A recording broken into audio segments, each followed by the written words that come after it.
नमस्कार मैत्रिणींनो, स्वागत आहे तुमचे रेणूच्या व्लॉगमध्ये। आज आपण बनवणार आहोत थंडीकरता स्पेशल असा फक्कड मसाला चहा।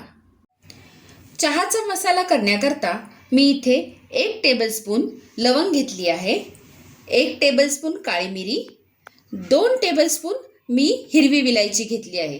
ह्याच्या दुप्पट, ह्या मसाल्याच्या दुप्पट आपल्याला हिरवी विलायची घ्यायची आहे आणि मोठी विलायची मी घेतली आहे, जिला मसाला विलायची सुद्धा म्हणतात, त्या 2 घेतल्या आहेत आणि 2 छोटे तुकडे दालचिनी घेतले आहे।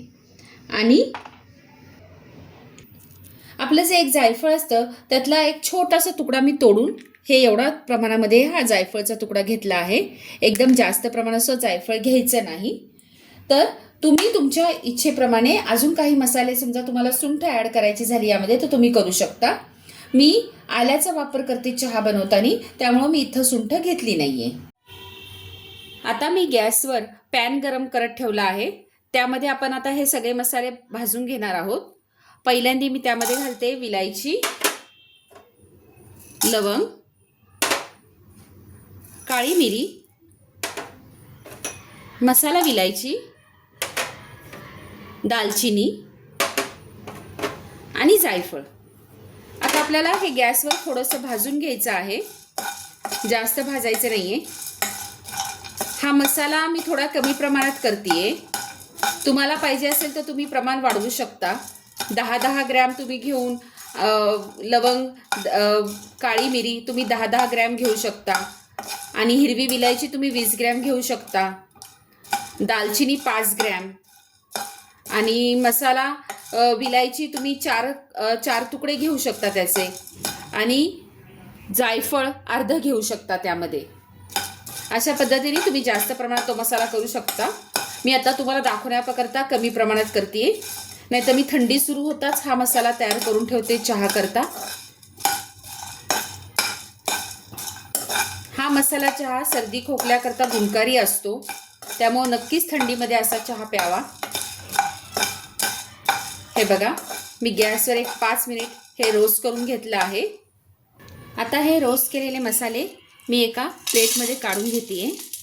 आपल्याला हे थोडे गार करून घ्यायचे आणि हे गार झाले की आपल्याला मिक्सरमधून ह्याची पावडर करून घ्यायची आहे। हे पहा, अशा पद्धतीने मी त्याची मिक्सरमध्ये बारीक पावडर करून घेतली। आपला चहा मसाला रेडी झालाय। आता आपण ह्याला एका बरणीमध्ये भरून ठेवायचे। हे पहा, अशा पद्धतीने हा मसाला मी एका हवाबंद बरणीमध्ये भरून ठेवला आहे। हा 3-4 महिने टिकतो। तुम्ही ह्याला पाण्याचा हात किंवा पाणी लागून द्यायचं नाही, त्यामुळं नंतर हा बरेच दिवस टिकतो। मग त्यामुळे मसाल्याचा वास खूप छान येतोय। हे बघा, आता आपण चहा करायला घेऊया। मी चहाच्या भांड्यामध्ये 3 कप पाणी उकळत ठेवलं आहे चहा बनवण्याकरता। मी हा चहा 3 कप बनवते, पण तो नंतर थोडासा आटवला जातो, त्यामुळे मी 3 कप पाणी घेणार आहे आणि त्यापेक्षा 1 कप दुधाचं प्रमाण ठेवणार आहे। आता ह्याला उकळी आली की आपण ह्यामध्ये आलं किसून घालणार आहोत। हे पहा, मी छोटासा आल्याचा तुकडा घेतला आहे। आता आपण हे किसून घ्यायचंय।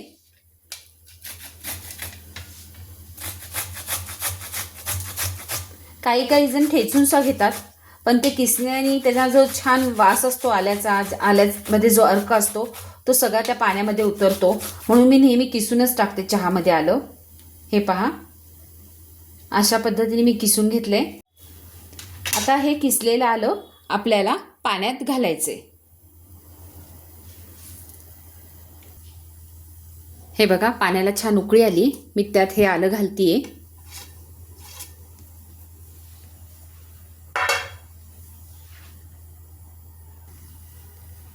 आता ते पाणी छान उकळलंय, आलंचा अर्कसो त्यामध्ये उतरलाय।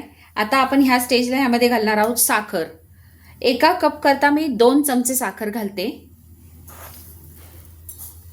असे मला आता 6 चमचे साखर घालायची आहे। एखाद्या व्यक्तीला कमी गोड चहा आवडतो,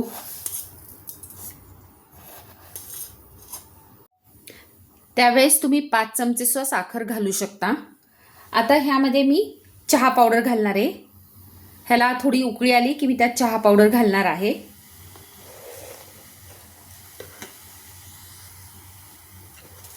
मी चहा पावडर 2 चमचे घालणार आहे. माझी चहा पावडर स्ट्रॉंग आहे त्यामुळे मी 2 चमचे ती घालतीये. काहींना जास्त स्ट्रॉंग आवडतं ते 3 चमचे घालतात. त्या पद्धतीने तुमच्या आवडीप्रमाणे टेस्टप्रमाणे तुम्ही प्रमाण कमी जास्त करू शकता. पण तुम्ही चहा ह्या अशाच पद्धतीने बनवा, नक्कीच तो छान होईल. आता ह्यांना छान उकळी येऊन द्यायची आपल्याला. असं वर येऊन येऊन आपण सतत असं हलवलं तरी होतं किंवा तुम्ही गाळणीने असं हलवू शकता. आता आपण ह्यामध्ये गरम दूध घालायचंय. 1 कप मी गरम दूध ह्यामध्ये घालणार आहे. हे बघा,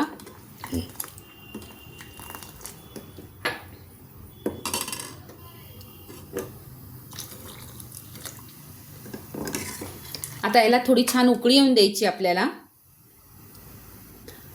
उकळी आली की आपण ह्यामध्ये जो चहा मसाला केला आहे तो घालणार आहोत.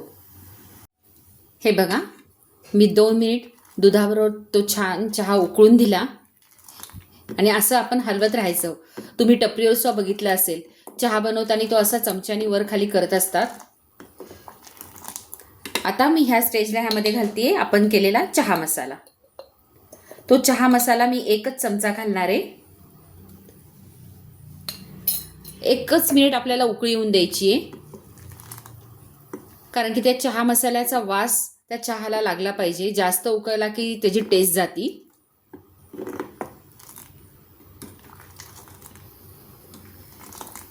हे बघा, कलर सुद्धा किती छान आलाय चहाला.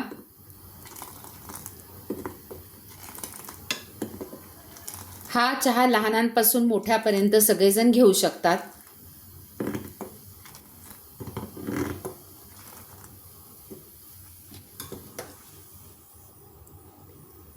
अशा पद्धतीने आपला चहा रेडी आहे. मी आता त्याला सर्व करते. हे पहा, अशा पद्धतीने मी चहा केटलमध्ये काढून घेतलाय. मस्त गरम गरम वाफाता चहा, मसाला चहा, वास खूप छान येतोय. आता मी त्याला कपमध्ये सर्व करतेय. तुम्हाला माझी आजची रेसिपी कशी वाटली हे मला कमेंट करून सांगा. अशाच माझ्या रेसिपी पाहत राहा आणि बनवत राहा. आणि हो, माझ्या व्हिडिओला लाईक, शेअर, सबस्क्राईब जरूर करा. धन्यवाद.